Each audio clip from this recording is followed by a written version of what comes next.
Let's talk about locking out the wrist while you're shooting pistol. Now, locking out the wrist, in my opinion, while you're shooting pistol is a foundational skill. Like, you have to be able to lock out the wrist. Otherwise, when the gun goes off, your wrist will break like this and the gun will just proceed to flop around all over the place. Ideally, you'd like to lock out these wrists, and as the gun goes off, it kind of looks something like that instead of like this. Like, that would be really, really bad. You wouldn't be able to shoot fast and accurate. You might be able to shoot fast, but it's probably not going to, gun is probably not going to return to exactly where it left from because you're not locking out the wrist. Now, if I try to think about locking out the wrist, or I put my mind on like, hey, lock out the wrist, it's actually very, very counterproductive for me personally. What ends up happening for me if I put my mind on locking out the wrist is I'll do something like either push into the gun, into the top of the gun and really drive it down, or my hands start doing things like changing pressures on the gun, which is very counterproductive.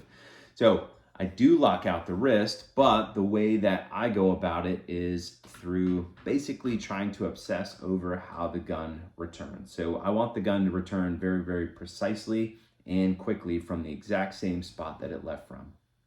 Now, ideally, what you would like to do is more or less burn a hole in the target with your eyes where you want to hit, and this will very, very much help the gun return quickly and precisely, right? And again, through doing this, your wrists will lock all on their own without you having to put your mind on it, right? It would be no different from, driving your car around a turn, right? You just look in the direction of, where you want the car to go, and the car just magically goes in that direction. It wouldn't be like you look in the direction of the turn and then look at the steering wheel and go, okay, this much, right? Like, that's not how any of this works. It's like eyes always tell the hands what to do.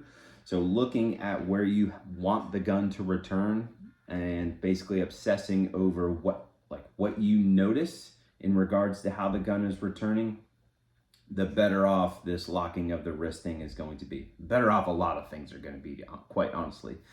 But what I would work on is take an open target, right? Put a paster, some sort of visual mark on the target that you can then put the sight on. You'll pull the trigger and then just try to observe how the gun returns to the target. And I think a lot of the times, if you're thinking about like, hey, lock this thing out, you'll find the same exact thing that I do is like, you'll start pushing into the gun and you'll see, or you'll notice that your dot lifts and then goes below the spot that you just were aiming at and then comes back up, or it'll lift and kind of bounce on the return instead of lifting and coming straight back down to the spot that you were just aiming at. So if you obsess over, hey, how does the gun return? And again, ideally you would want it to return precisely and quickly. In other words, if I put the sight in the middle of a paster, pull the trigger, I want it to return exactly to the middle of that paster very, very quickly. The more you obsess over that, the more this firing hand wrist will lock out without you having to think like, hey, lock this wrist out, or like push on the gun while I'm shooting it, etc. I think all of that stuff is counterproductive. So just obsess over how the gun returns, again, precisely and very, very quickly. And I think a lot of these type of issues will take care of themselves. Questions, comments, concerns, drop them below.